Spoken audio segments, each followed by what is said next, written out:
O desejado de todas as nações. Capítulo 8. A visita pascual.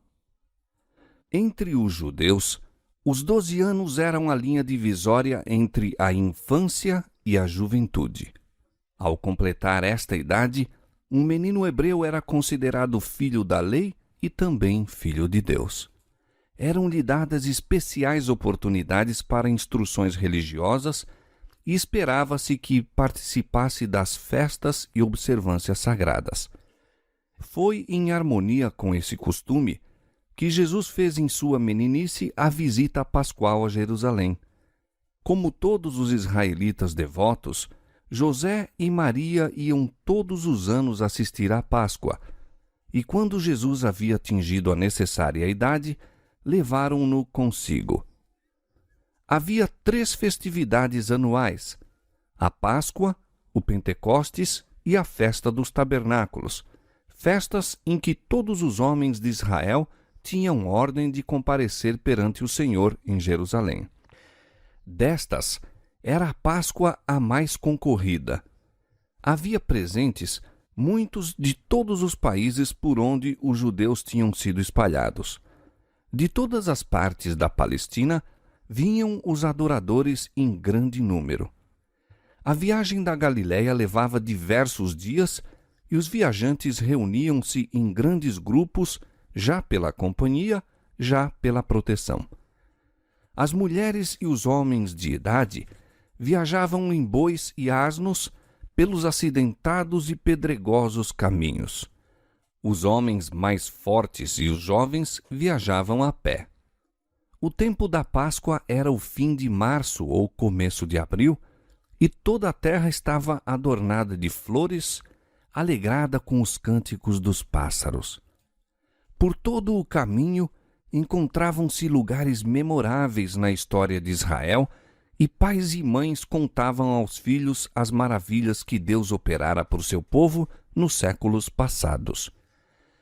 Entretinham a jornada com cânticos e música, e quando, afinal, se avistavam as torres de Jerusalém, todas as vozes se juntavam nos triunfantes assentos. Os nossos pés estão dentro de tuas portas, ó Jerusalém. Haja a paz dentro dos teus muros e prosperidade dentro dos teus palácios. Salmo 122, versos 2 e 7. A observância da Páscoa começou com o nascimento da nação hebraica.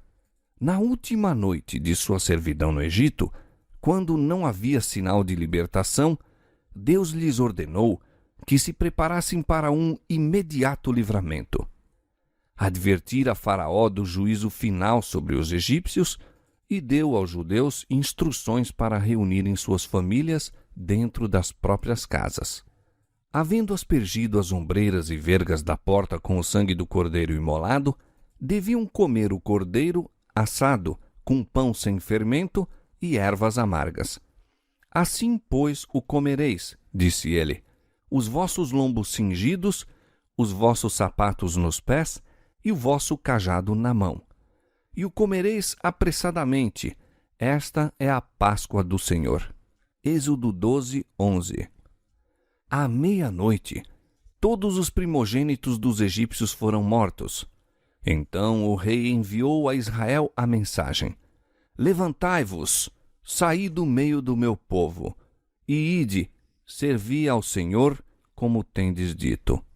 Êxodo 12, 31. Os hebreus saíram do Egito como nação independente. O Senhor ordenara que a Páscoa fosse observada anualmente.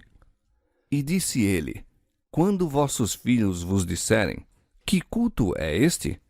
Vós lhes direis: é o sacrifício da Páscoa ao Senhor, que passou as casas dos filhos de Israel no Egito, quando feriu aos egípcios. Assim, de geração em geração, devia ser narrada a história desse maravilhoso livramento. A Páscoa era seguida pelas festas dos 7 dias de pães asmos.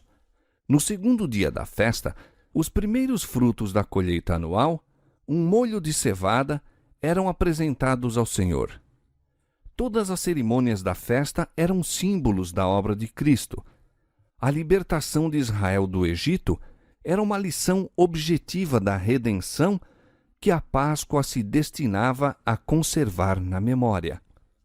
O cordeiro imolado, o pão asmo, o molho dos primeiros frutos representavam o Salvador. Para a maioria das pessoas, ao tempo de Cristo, a observância dessa festa degenerara em mera formalidade. Qual, porém, sua significação para o Filho de Deus? Pela primeira vez, contemplou o menino Jesus o templo. Viu os sacerdotes de vestes brancas realizando seu solene ministério. Viu a ensanguentada vítima sobre o altar do sacrifício. Com os adoradores, inclinou-se em oração, enquanto acendia perante Deus a nuvem de incenso. Testemunhou os impressivos ritos do serviço pascual. Dia a dia, observava mais claramente a significação dos mesmos. Cada ato parecia estar ligado à sua própria vida. No íntimo, acordavam-se-lhe novos impulsos.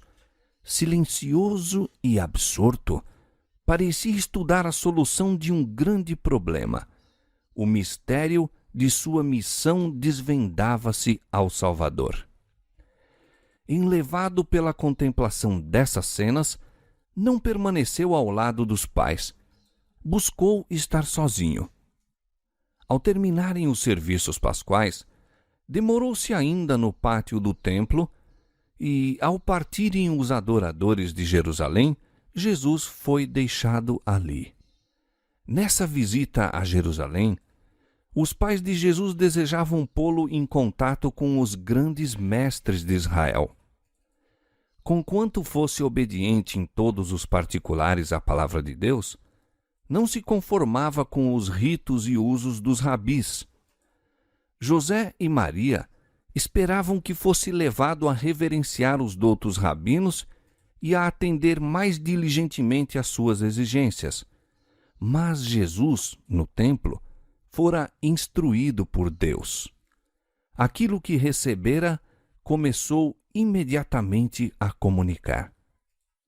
Naquela época, um aposento ligado ao templo estava sendo ocupado por uma escola sagrada, à maneira das escolas dos profetas. Ali se reuniam mestres de destaque com os alunos, e ali foi ter o menino Jesus. Sentando-se aos pés desses homens, sérios e doutos, ouvia-lhes as instruções. Como pessoa que busca saber, interrogava esses mestres relativamente às profecias e a acontecimentos que estavam ocorrendo e indicavam o advento do Messias. Jesus se apresentou como pessoa sedenta de conhecimento de Deus.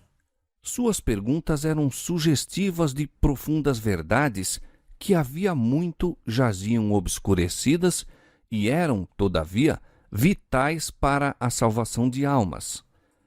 Ao mesmo tempo que revelavam quão limitado e superficial era o conhecimento dos sábios, cada pergunta punha perante eles uma lição divina e apresentava a verdade sob novo aspecto.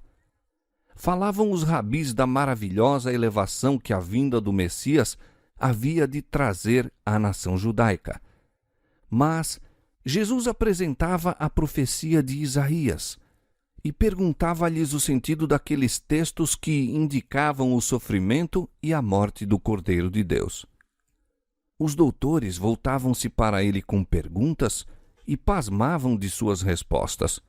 Com a humildade de criança, repetia as palavras da Escritura, dando-lhes profundeza de sentido que os sábios não haviam alcançado. Seguidos os traços da verdade por ele indicados, teriam operado uma reforma na religião da época. Ter-se-ia despertado profundo interesse nas coisas espirituais, e quando Jesus começasse seu ministério, muitos estariam preparados para o receber. Os rabis sabiam que Jesus não havia sido instruído em suas escolas, No entanto, seu conhecimento das profecias excedia em muito o deles próprios. Nesse refletido rapazinho galileu, divisaram grandes promessas. Desejaram angariá-lo como aluno, a fim de que se tornasse mestre em Israel. Queriam encarregar-se de sua educação, convencidos de que um espírito tão original devia ser educado sob sua direção. As palavras de Jesus lhes moveram o coração como este nunca o havia sido por palavras de lábios humanos. Deus estava procurando comunicar luz àqueles guias em Israel e servia-se do único meio pelo qual poderiam ser atingidos. Em seu orgulho, teriam desdenhado a hipótese de receber instruções de quem quer que fosse. Se houvesse parecido que Jesus procurava ensiná-los, desdenhariam ouvi-lo. Mas lisonjeavam-se com a ideia de que o estavam ensinando a ele, ou, pelo menos, examinando seu conhecimento das Escrituras. A modéstia juvenil e a graça de Jesus lhes desarmava os preconceitos. Inconscientemente, seu espírito abriu-se à palavra de Deus e o Espírito Santo lhes falou ao coração.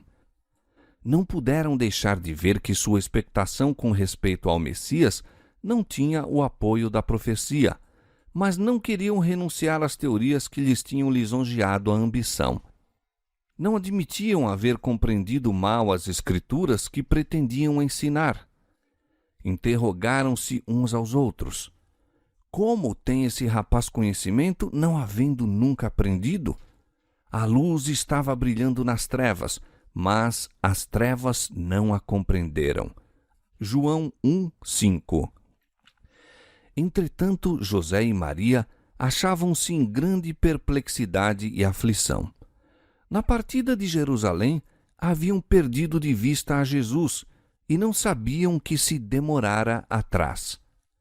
O país era então densamente povoado e muito grandes as caravanas dos galileus. Havia muita confusão quando deixaram a cidade.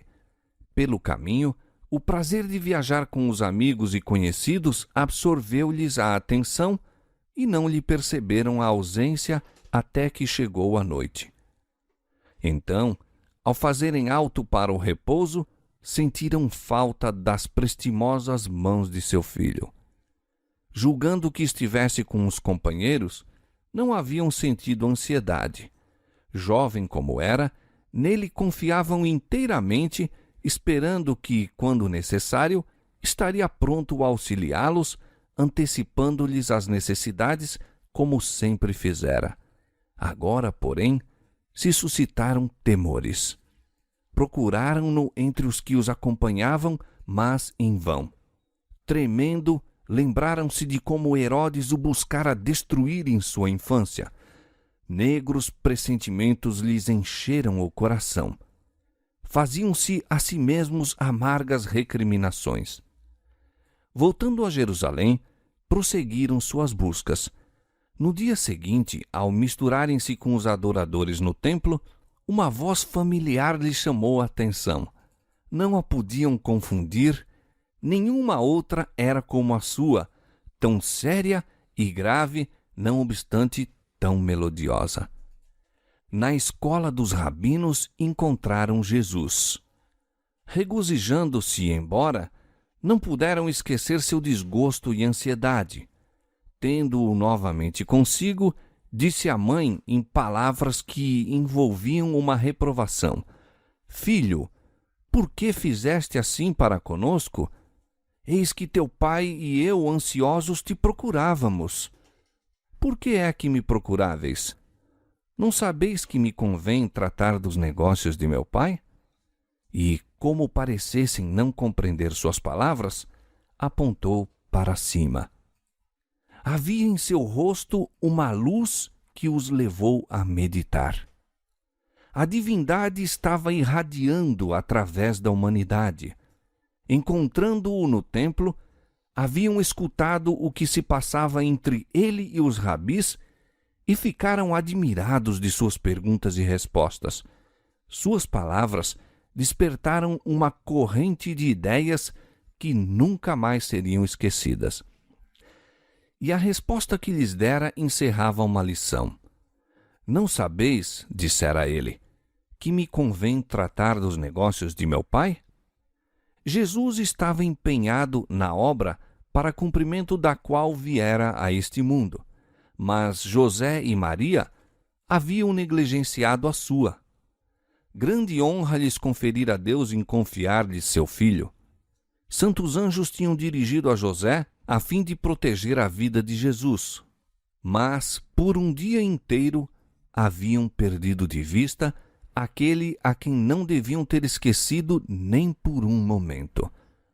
E, ao ser-lhes aliviada a ansiedade, não se censuraram a si mesmos, mas lançaram sobre ele a culpa. Era natural que os pais de Jesus o considerassem como seu próprio filho. Estava diariamente com eles. A muitos respeitos, sua vida era como a das outras crianças, e era-lhes difícil compreender ser ele o Filho de Deus. Estavam em risco de deixar de apreciar a bênção a eles concedida pela presença do Redentor do mundo. O desgosto de se haverem separado dele e a branda reprovação contida em suas palavras visavam impressioná-los quanto à santidade do depósito que lhes fora confiado.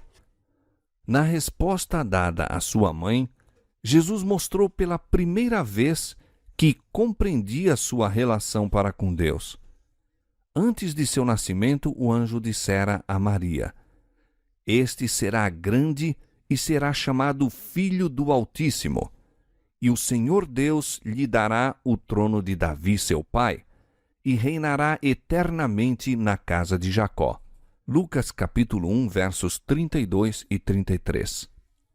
Aquelas palavras Maria ponderara em seu coração. No entanto, ao passo que acreditava que seu filho havia de ser o Salvador de Israel, não lhe compreendia a missão. Agora, não lhe entendeu as palavras, mas sabia que negara seu parentesco com José e declarara sua filiação de Deus. Jesus não deixara de respeitar sua relação para com seus pais terrestres. Voltou de Jerusalém com eles e ajudou-os em sua vida de labor. Ocultava na própria alma o mistério de sua missão, esperando submisso o tempo designado para iniciar sua obra. Durante 18 anos, depois de haver reconhecido ser o Filho de Deus, reconheceu também os laços que o ligavam ao lar de Nazaré e cumpriu os deveres de filho, irmão, amigo e cidadão. Ao ser-lhe sua missão revelada no templo, Jesus se esquivou ao contato da multidão. Desejava voltar de Jerusalém quietamente com os que sabiam o segredo de sua existência.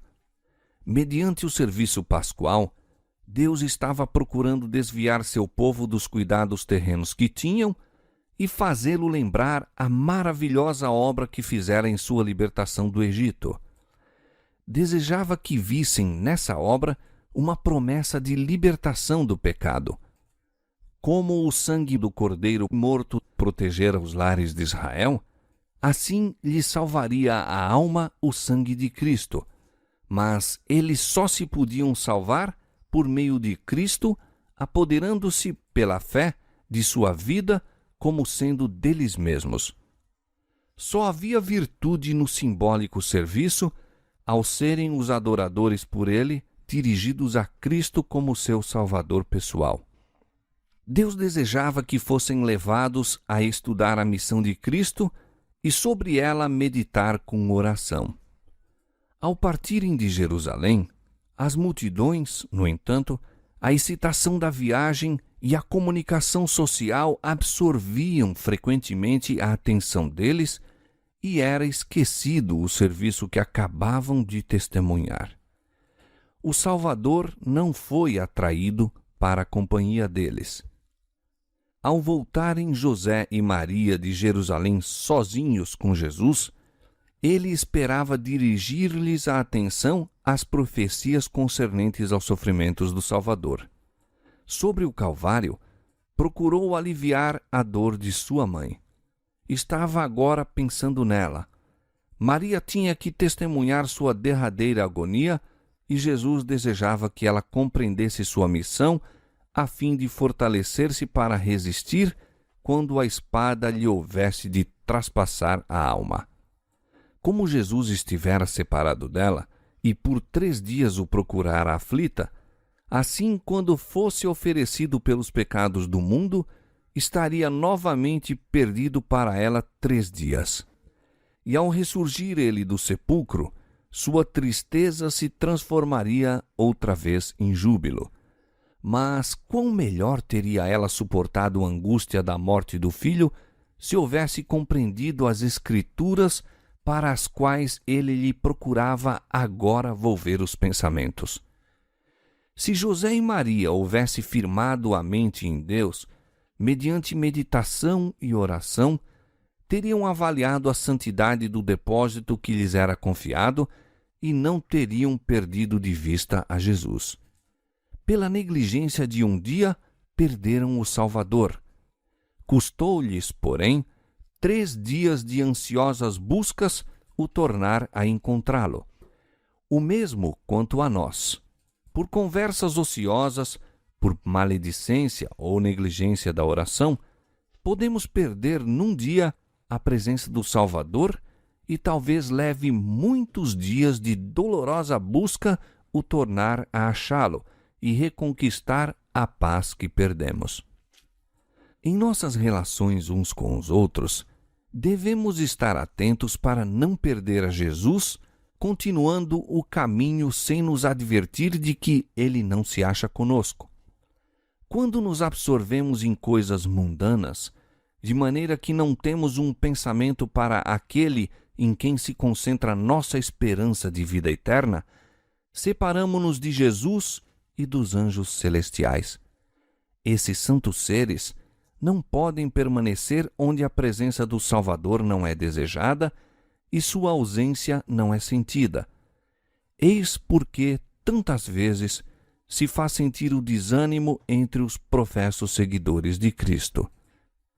Muitos assistem a serviços religiosos e são refrigerados e confortados pela palavra de Deus, mas devido à negligência da meditação, vigilância e orações, perdem a bênção, sentindo-se mais vazios do que antes de a receberem. Sentem a miúde que Deus os tem tratado duramente. Não veem que a falta está com eles mesmos. Separando-se de Jesus, afugentaram a luz da sua esperança. Far-nos-ia bem passar diariamente 1 hora a refletir sobre a vida de Jesus. Deveremos tomá-la ponto por ponto e deixar que a imaginação se apodere de cada cena, especialmente as finais. Ao meditar assim em seu grande sacrifício por nós, nossa confiança nele será mais constante, nosso amor vivificado e seremos mais profundamente imbuídos de seu Espírito. Se quisermos ser salvos, afinal, teremos de aprender ao pé da cruz a lição de arrependimento e humilhação. Ao comunicarmos uns com os outros, podemos ser mutuamente uma bênção. Se somos de Cristo, nossos mais gratos pensamentos serão em torno dele. Teremos prazer em falar a seu respeito e, ao falarmos uns aos outros em seu amor, nosso coração será abrandado por influências divinas. Contemplando a beleza de seu caráter, seremos transformados de glória em glória na mesma imagem.